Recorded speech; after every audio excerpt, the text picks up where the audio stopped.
Assalamualaikum warahmatullahi wabarakatuh. Bagaimana kabarnya hari ini anak-anak?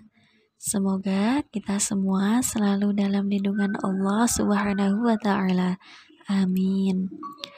Pada kesempatan kali ini Ustazah akan menjelaskan tentang pembelajaran keagamaan mata pelajaran fikih kelas 3, yakni pelajaran kedua, sholat jamak dan sholat qashar.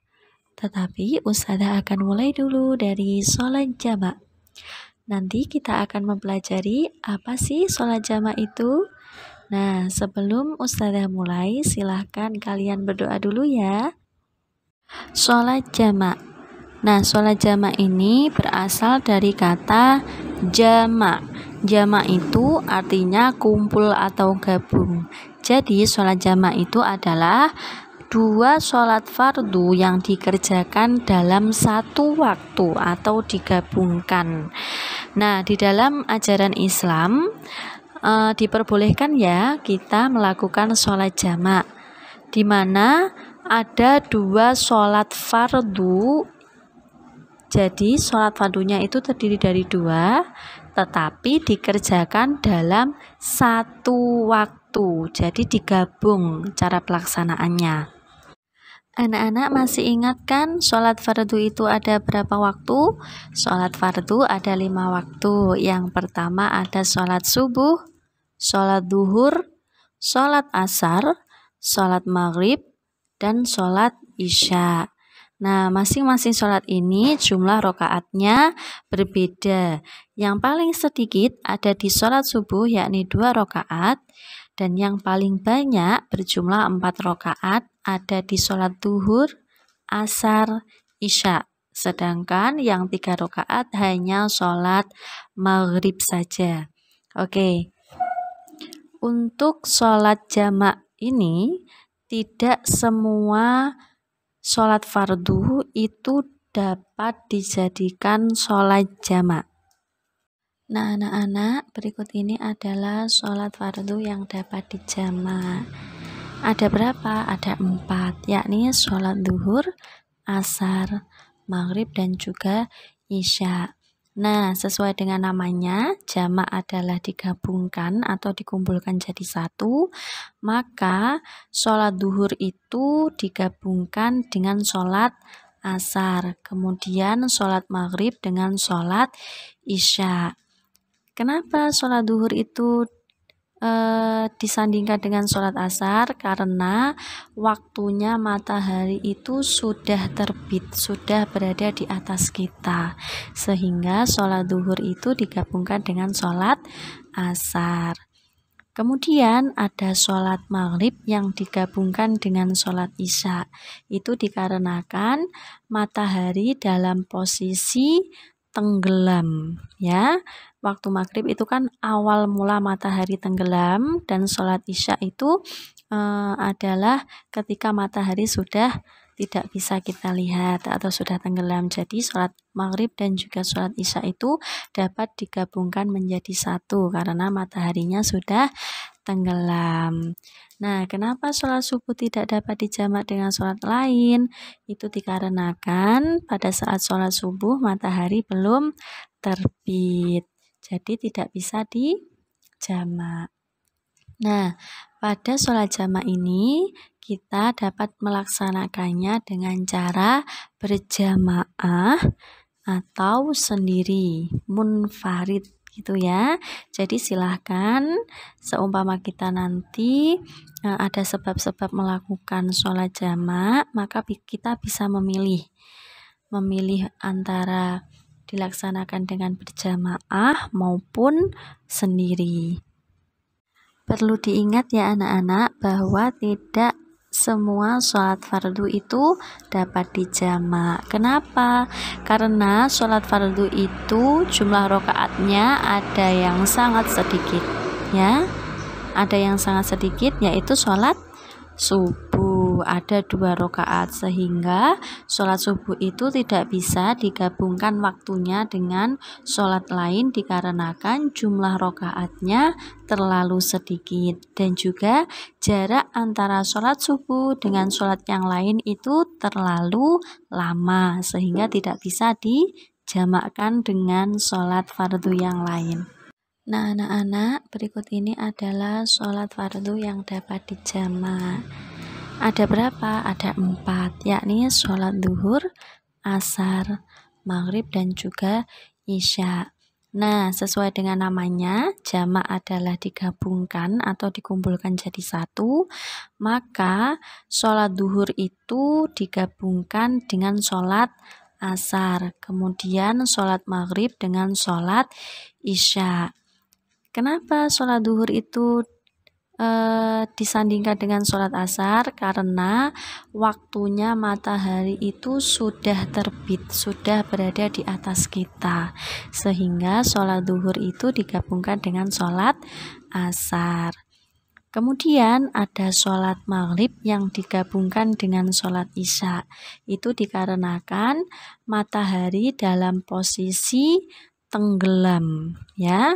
Waktu maghrib itu kan awal mula matahari tenggelam, dan sholat isya itu adalah ketika matahari sudah tidak bisa kita lihat atau sudah tenggelam. Jadi sholat maghrib dan juga sholat isya itu dapat digabungkan menjadi satu karena mataharinya sudah tenggelam. Nah, kenapa sholat subuh tidak dapat dijamak dengan sholat lain? Itu dikarenakan pada saat sholat subuh matahari belum terbit, jadi tidak bisa dijamak. Nah, pada sholat jamak ini kita dapat melaksanakannya dengan cara berjamaah atau sendiri, munfarid gitu ya. Jadi silahkan, seumpama kita nanti ada sebab-sebab melakukan sholat jamak, maka kita bisa memilih antara dilaksanakan dengan berjamaah maupun sendiri. Berikut adalah tata cara melaksanakan sholat jamak. Apakah kalian sudah ada yang tahu? Oke, sekarang Ustazah jelaskan ya. Cara melaksanakan sholat jamak itu sama dengan seperti kita melaksanakan sholat fardu. Nah, rakaatnya tetap. Yang membedakan adalah waktu pelaksanaannya. Tadi sholat jamak yang bisa dikumpulkan sholat fardunya, yakni sholat duhur dengan asar dan sholat maghrib dengan isya. Ustazah contohkan, misal sekarang kita akan menjamak sholat duhur dengan sholat asar. Nah, itu kan jumlah rakaatnya ada 4. Cara pelaksanaannya bagaimana? Pertama, kita melaksanakan sholat duhur dulu sebanyak 4 rakaat. Ketika 4 rakaat itu sudah selesai, maka kita sholat lagi, melaksanakan sholat asar yang jumlah rakaatnya juga 4. Nah, tapi di dalam pelaksanaannya yang sholat duhur sama sholat asar tadi, itu kita juga bisa memilih. Kita melaksanakannya bisa pada awal sholat duhur atau bisa juga pada akhir sholat asar. Jadi bisa di waktu duhur atau di waktu asar, tapi sholatnya ini digabung menjadi satu, ya. Begitu juga dengan sholat maghrib dengan isya. Cara pelaksanaannya bagaimana? Sama dengan sholat duhur dan asar tadi, kita bisa memilih waktunya. Mau kita laksanakan di waktu maghrib dulu atau di waktu isya. Itu tetap kita gabungkan ya. Jumlah rakaatnya yang maghrib tetap 3 rakaat kita laksanakan dulu. Nah, setelah salam, setelah selesai, baru kita melaksanakan sholat isya yang jumlahnya 4 rakaat. Sekarang kita akan mempelajari sebab-sebab diperbolehkannya kita melakukan sholat jamak. Jadi tidak sembarangan ya anak-anak. Sholat jamak itu adalah sholat yang diperbolehkan ketika kita dalam keadaan yang berikut ini. Yang pertama, orang yang bepergian jauh atau yang disebut juga dengan musafir. Nah, kenapa sih orang yang bepergian jauh ini diperbolehkan menjamak sholat? Itu dikarenakan jarak perjalanannya sangat lama, sehingga kemungkinan untuk melaksanakan sholat fardu itu sedikit. Jadi kita tidak apa-apa jika dalam bepergian jauh ini melaksanakan sholat jamak, menggabungkan sholat fardu yang tadi, sholat zuhur dengan sholat asar, kemudian sholat maghrib dengan sholat isya. Nah, kemudian sebab yang berikutnya yakni ketika hujan lebat. Nah, hujan lebat ini adalah hujan yang sangat-sangat deras sekali, sehingga kita tidak mungkin mampir ke suatu musola ataupun suatu masjid. Nah, pada saat hujan lebat ini kita masih berada di dalam perjalanan. Kalau kita sudah di rumah kan tidak mungkin ya melaksanakan sholat jamak. Jadi ketika hujan lebat ini kita masih ada di jalan dan tidak mungkin meneruskan perjalanan. Misal kita berteduh di suatu tempat dan tempatnya itu jauh dari tempat ibadah, maka diperbolehkan kita untuk menjamak sholat. Nah, kemudian sebab berikutnya adalah orang yang sakit. Orang yang sakit itu diperbolehkan melakukan jamak. Karena apa? Itu adalah keringanan dari ajaran agama Islam. Bisa jadi ketika dia sakit, dia sulit bergerak. Jadi orang sakit itu diperbolehkan menjamak sholat agar sakitnya tidak semakin parah gitu ya. Biasanya kan ada kalau kita misal sakit perut kita gunakan untuk sholat, biasanya kan semakin sakit. Biar tidak semakin sakit, maka kita diperbolehkan menggabung sholat atau menjamak sholat fardu. Nah, sebab yang terakhir ini adalah jika kita mempunyai kepentingan yang sangat mendesak, maka kita bisa meniatkan sholat jamak. Contohnya seperti apa? Misal, pada suatu hari mungkin ada saudara yang mengalami musibah ya, sehingga tidak bisa menghindar untuk segera menolongnya.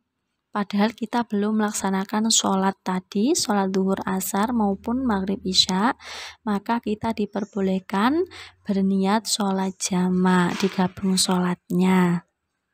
Baik anak-anak, demikian itu tadi penjelasan Ustazah tentang sholat jamak. Untuk sholat kosornya kita lanjutkan besok lagi ya.